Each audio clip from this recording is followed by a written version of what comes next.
Honestly, I might catch a flight tonight. Just in time. I've been spending a lot of time thinking about how we can run efficiently, who needs to be where, who's helping out with what. In this video, I want to talk a little bit about how we've set up our team at the moment and what changes I plan to make as we move forward. This week, our administrator, Olivia, is out getting married, which is incredible, and also a little bit of a challenge for us since she's such a key player and a key part of this team. So that's going to shake things up a little bit this week, but we've got a plan. Before I head out to a couple more training shoots this week, I've got to do some admin things and get things ready to go. Sunrise. Days with you are my getaway. Peace of mind on a rainy day. You know how to show. I'm actually going on a training shoot right now, so I figured I would share a little bit about how we have tackled the process of onboarding and training new individuals, when we do that, and all those details. At least as much as I can remember. The thing is, there's really no playbook for real estate media, and a lot of us, we just learn along the way.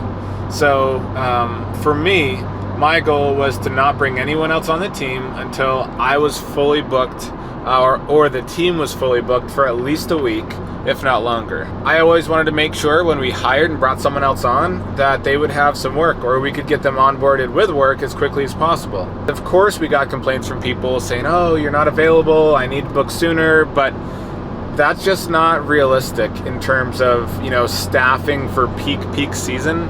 That's nearly impossible because everything seems to hit for us in the spring and we're busy, we're booked out, but that's just the way it goes. And some people will use someone else, and that's just okay. It's just the way it goes. But we've done the best we can to work with people, get a cancellation list going, retain our clients and work with them. But it does kind of suck when you see some good clients using someone else, but usually they do come back. Our process to train a new person has changed quite a bit. We used to, I still remember the first time we brought someone who was really experienced in video onto the team.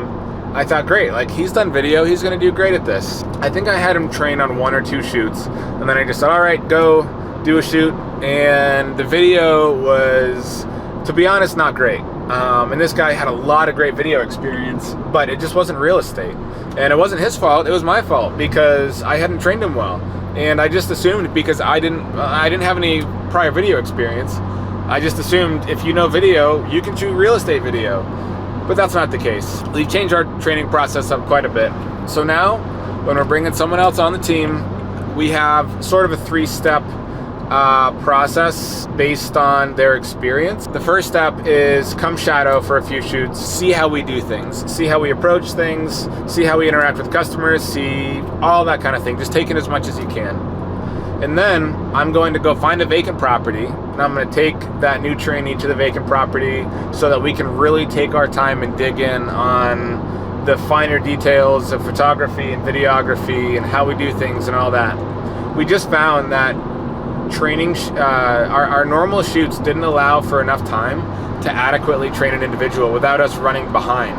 And so we decided to change it up and say, all right, we are going to book a shoot, take the time. Obviously, we're not going to make any money from it, but we're going to take the time that we need to adequately train someone. That has made a world of difference. To be honest, it was tough before that, where we trained some people, we thought they were good to go, and we'd get some complaints, and we'd always work through it. We'd always do the best we could to make it right, but it was still tough because that does hurt your reputation.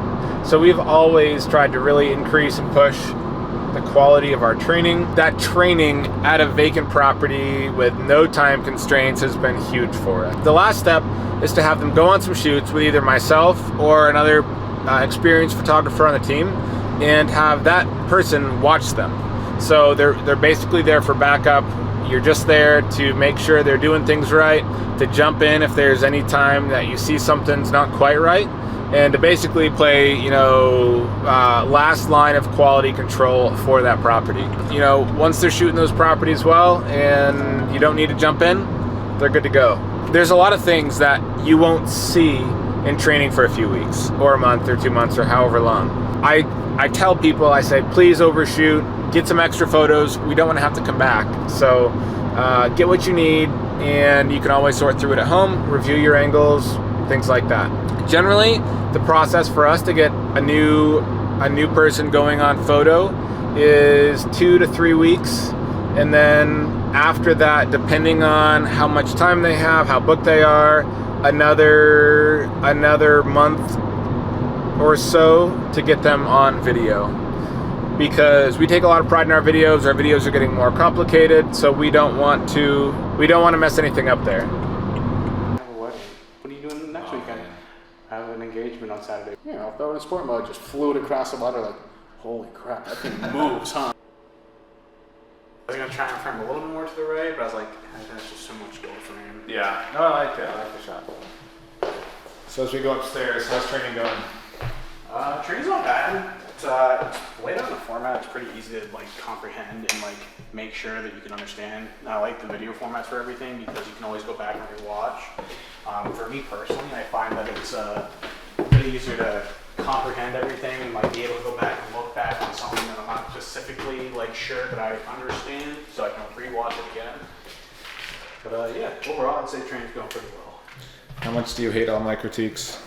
I don't think I hate any of your critiques. I think critiques are something that everybody needs regardless of how great of a shooter you think you are. Because at the end of the day, everybody can continuously improve, and you can always be better than you were yesterday. So I don't think that they're bad. I think it brings them to a different viewpoint of what you could be doing or how you could see something differently. There's photos that Peter McKinnon or North Borders have shot, and I'm just like, I don't know that I would do that either, but it's one of those weird things too, where it's like, in the art specific field like of shooting, like, art is in the eye of the beholder. It's kind of subjective, so you can't really, it's hard to critique anybody else's artistic work in that aspect. Right. But in something in the format of this, where we're shooting to be specifically like continuously similar, like unified across the board to make sure that these photos are ideally the same way, shot the same way every single time. Critiques aren't a bad thing, so that helps us all be more consistent in that field. So, you know, whether you book Stephanie or Jake or myself or, you know, Spencer, Trevor, or anybody, you're going to get a similar, if not same result. You're not going to have one real estate agent just like, well, I don't like the way James shoots, or I don't like the way Trevor shoots, because that's not what you want in the business, that you're trying to consistently put out similar content. Yeah. I'm going to have to write that down, I think. I'm way overexposed. You're good. I don't know what I was like. So how many filters do you have in there? Right now I only got 3 in there. Usually there's 4, but I have 2 V&Ds, one for the 16 to 35 and one for the 24 to 70. I also have a CPL. That's great for getting rid of glares on glass, any kind of, you know, glare, unwanted glare, great way to get rid of it. And then I usually have a creative filter. It's a Prism FX, Lucid Dreams FX filter. It's like a halations filter, so you get some really cool, like, halations, I guess is the best way to put it. Get a lot of like cool blur. Comes prepared. Gotta get one of those. Pretty cool. I keep getting ads for them. Do you? It's the next day, going to another training shoot with James, and when we get there, I'm gonna tell you a little bit about how and when and why we Right on hired our time, admin. never late. Yeah, everything I want, don't play. Yeah, everything I need, don't change the way you feel. And baby, So I I'ma remember keep being it at a real. shoot, and I was there taking the photos. I had missed calls. I had a whole bunch of emails. People were trying to schedule, and I was like, I don't think I can manage this on my own. And at this point, we had 4 photographers, so myself and 3 others, and it was just becoming overwhelming. And at that point, I realized I think it's time to hire an admin. Initially, I think part-time would have been fine, but we grew pretty quickly, added a couple more photographers, and soon our admin had more than she could handle.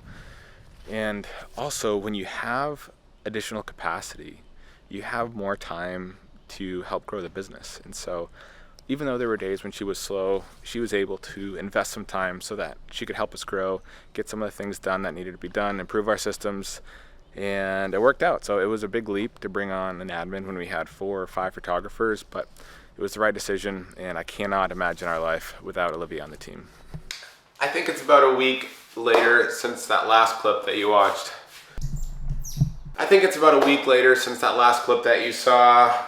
I don't know what happened. Things came up. Our admin is out for 1 more day. Can't wait till she comes back.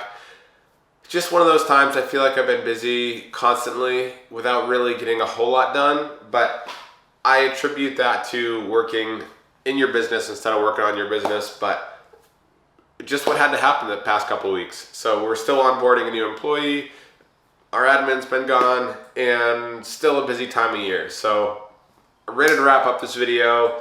Gotta start by making my to-do list, and we'll jump into what the day has for us.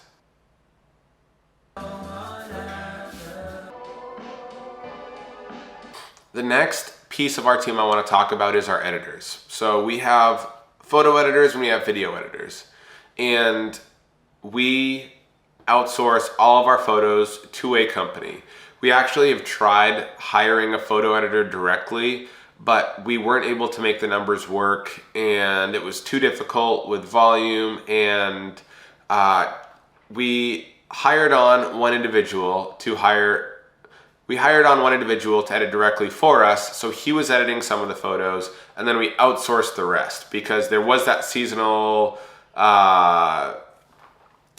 there is that seasonal volume change, and so we knew we could at least sustain one editor full time, and then we outsourced the rest. But then it just became really difficult to juggle what photos will he edit versus what gets sent out, and the quality between the two, and trying to keep it consistent, and the additional time to manage all that. Eventually we said, we're not making any money here, and there were a few little issues, and then there were some other circumstances, and so we ended up parting ways and going back to outsourcing all of our photos. For us, that's been the right fit.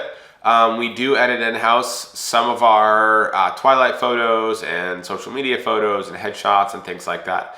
But for the most part, all of our real estate photos get edited by our photo editor that we use, and they're great, and that has been the best fit for us. For our videos, that's not the case. We have 3 editors in-house at the moment. One of the best decisions we've ever made. We have had a few different iterations of editors on our team. We did have some people stateside, and then we had some people overseas, and then eventually we landed on 3 individuals overseas that are all basically full-time employees for Structure right now. There are certainly benefits to having stateside editors, even having someone local. Transferring 4K footage online is not easy, and that's not ideal, and we don't film all of our videos in 4K for that reason.